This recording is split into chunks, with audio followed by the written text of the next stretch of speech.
Assalamualaikum, saya Dino Patijalal. Sebagai mantan diplomat, banyak orang yang bilang ke saya mereka prihatin melihat dunia yang penuh konflik, perang, dan kekerasan. Mereka menanyakan saya apa cara yang terbaik untuk membantu perdamaian dunia. Jawaban saya, siapapun Anda, cara yang terbaik untuk membantu perdamaian dunia adalah untuk menjadi orang tua yang terbaik untuk anak kita. Mengapa? Orang-orang yang berperang di Eropa, di Timur Tengah, di Afrika, itu semua di luar kontrol kita sebagai orang awam biasa. Yang paling bisa secara langsung kita kontrol, kita kendalikan, kita perbaiki adalah anak kita yang berada di naungan kita dan yang bergantung sepenuhnya kepada orang tuanya. Orang tua adalah mata rantai paling pertama dalam perkembangan diri seorang anak. Pertama, sebelum anak kita mulai berteman, bekerja, berorganisasi, dan bermasyarakat. Referensi pertama bagi setiap anak dalam menyikapi dunia adalah orang tuanya.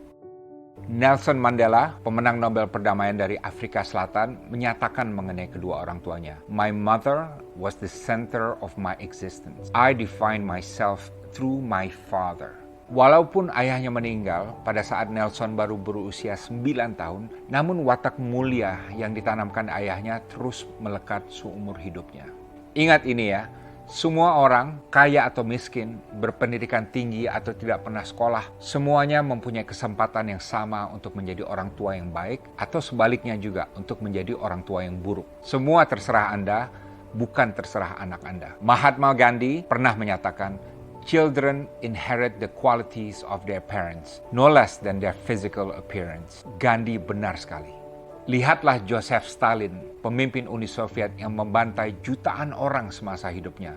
Dia memiliki masa kecil yang tragis, di mana ia dan ibunya selalu menjadi objek kekerasan ayahnya, seorang pemabuk yang bengis. Dan akibatnya, sejak awal hidupnya, Joseph Stalin terbiasa menindas dan melakukan kekerasan terhadap orang lain. Sebaliknya, pemenang Nobel Perdamaian Malala Yousafzai menceritakan bahwa walaupun ia hidup dalam lingkungan yang sangat opresif terhadap wanita, namun ayah dan ibunya dengan segala keterbatasan mereka membesarkan Malala dengan kasih sayang yang berlimpah sehingga ia bisa tumbuh menjadi pejuang yang gigih untuk pendidikan perempuan di kampung halamannya. Yang penting dicatat, mencintai anak saja tidak cukup. Adolf Hitler sejak kecil mempunyai hubungan yang sangat dekat dengan ibunya. Namun ia kemudian menjadi pemimpin yang sangat kejam, tidak bermoral, dan haus darah.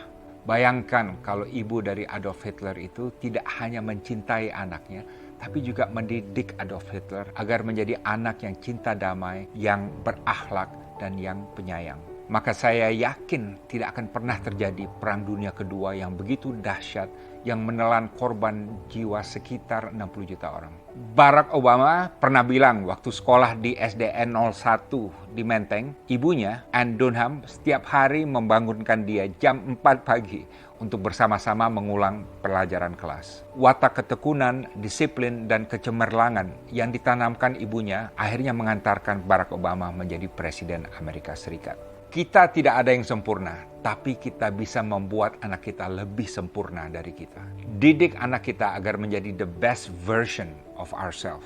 Anak kita itu ibarat kapal kosong, dan terserah kita kapal kosong itu akan isi apa. Sebagai kapten kapal, sebagai orang tua, isilah kapal kosong tersebut agar anak kita tumbuh menjadi orang baik, yang suka menolong orang, membela kebenaran, menjunjung keadilan, melindungi yang lemah, dan mencintai perdamaian. Ini berarti Anda harus memberikan bukan saja quality time terhadap anak-anak kita, tapi juga quantity time.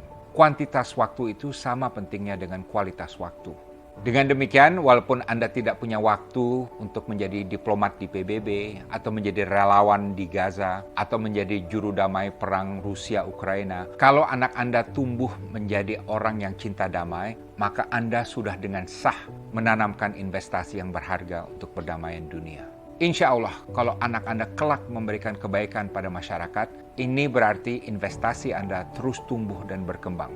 Inilah yang terjadi pada keluarga saya. Kakek saya yang saya panggil Inyi adalah guru miskin di suatu desa terpencil di Bukit Tinggi di Sumatera Barat. Namun ia berhasil mendidik anaknya, Hashim, untuk menjadi diplomat ulung yang kemudian ikut membenahi hukum laut internasional sehingga menjadi fondasi penting bagi perdamaian dunia. Dan Hasim Jalal bersama ibu saya, Zurni, kemudian bisa mendidik anaknya, Dino, untuk bisa menjadi duta besar dan wakil menteri luar negeri. Baik ayah saya dan saya sama-sama bisa mendapatkan bintang Mahaputra dari negara. Saya katakan ini bukan untuk pamer, tapi untuk menunjukkan investasi perdamaian yang terus berkembang akibat kasih sayang dan penggemblengan dari orang tua secara turun-temurun. Karena itu, insya Allah, kalau Anda melihat perang dan konflik dan kekerasan yang tak kunjung habis di TV, paling tidak Anda bisa bilang, dalam dunia yang penuh konflik dan kekerasan, saya bersyukur bisa membesarkan anak saya